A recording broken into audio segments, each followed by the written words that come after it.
In response to an overture asking for a review of the standard ordination examinations, the 220th General Assembly created this special committee to review the overall process of preparing teaching elders for service to the 21st century church and the place of examinations within that process.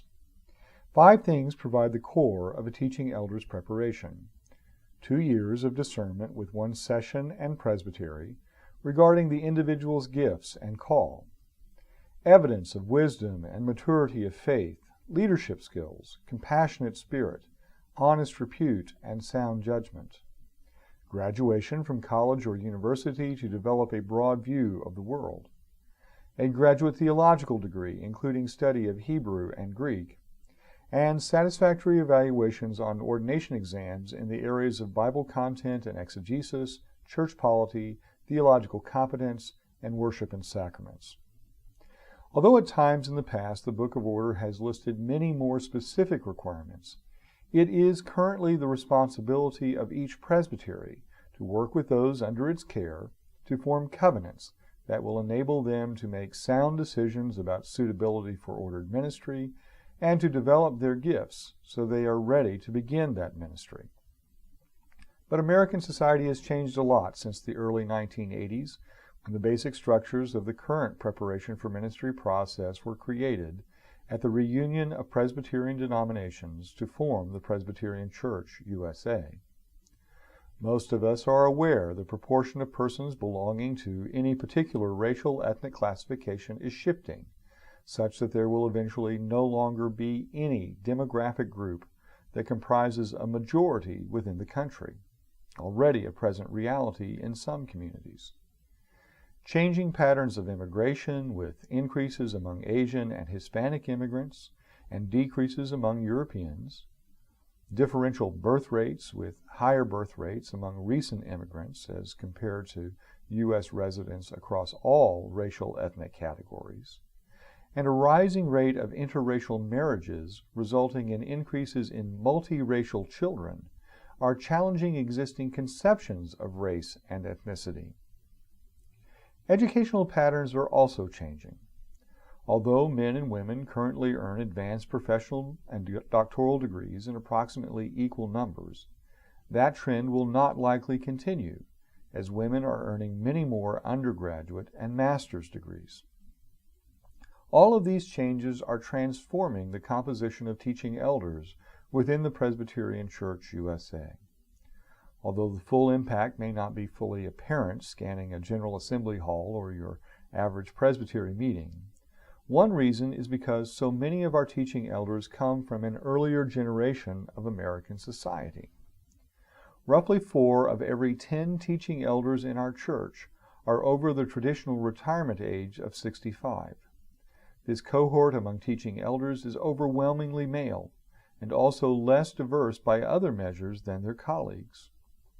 Comparing all of our teaching elders, including those who have retired, with only those who currently have active status, shows that the diversity among our teaching elders has already been increasing. But when our recent inquirers and candidates are compared to that same group of our currently serving teaching elders, it is clear that our future teaching elders will be very different than their predecessors. But today's inquirers and candidates differ more than just demographically from our current teaching elders. A typical teaching elder in past generations was a cradle Presbyterian. Having been baptized as an infant and formed by a congregation, neither their pastor nor session was surprised to hear of their call. Engaged with the presbytery in deciding where to enter seminary, they easily coordinated the church and academic requirements. Upon graduation, they were ordained to their first call as either an associate or small church pastor. More typical today are those who may have little past in the church generally. Awakened to the spiritual life well after college, they enter a nearby seminary and only then consider the possibility of vocational service in the church and learn there is a Presbyterian church process other than simply seminary graduation. As graduation approaches, they begin to consider the practical realities of a call to pastoral ministry on their families, where they might live, and their finances. Or consider some who are in our immigrant communities.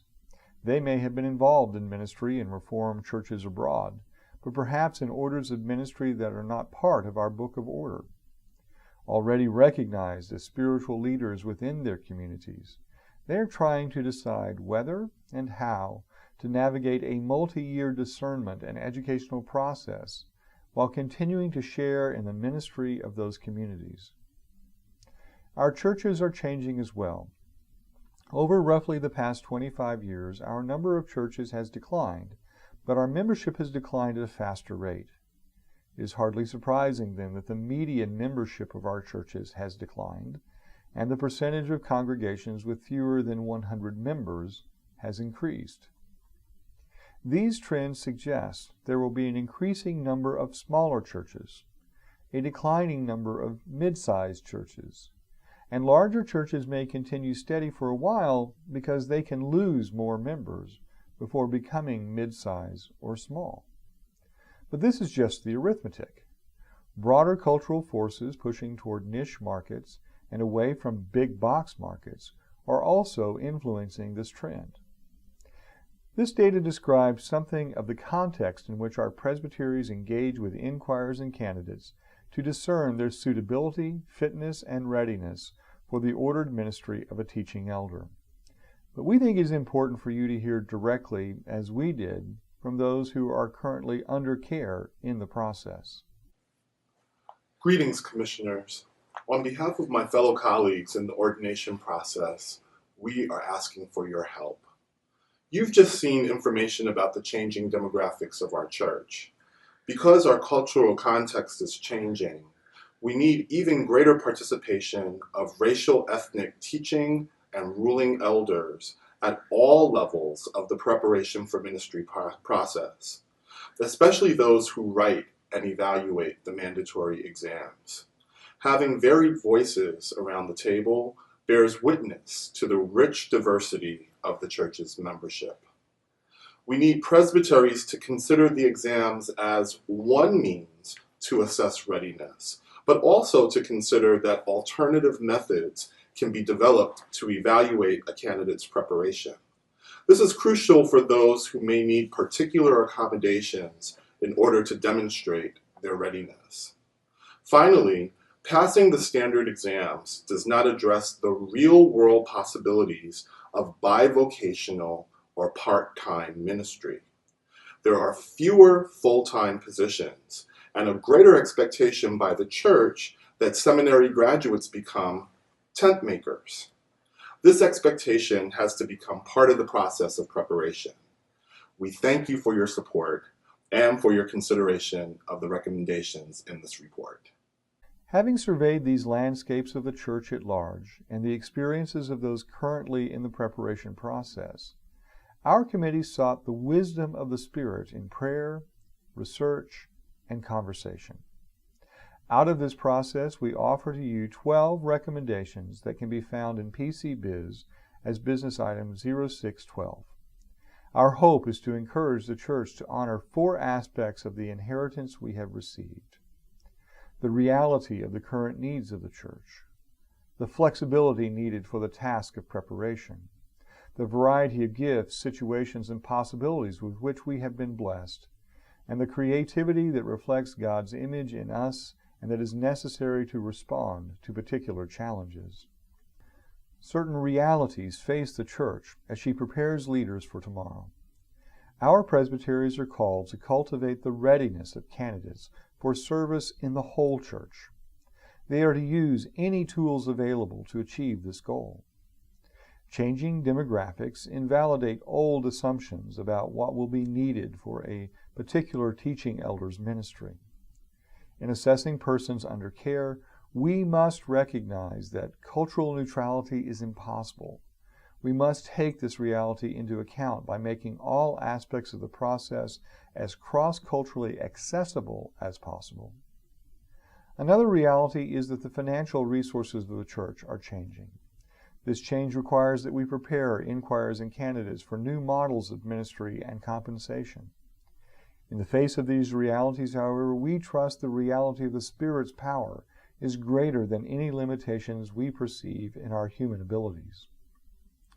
Our recommendations call attention to the flexibility required of presbyteries for the preparation process. We must broaden the depth of resources available to students, committees, and exam readers. We recommend that the committee of the church that develops the ordination exams to assess readiness include formats and protocols beyond simply timed essays.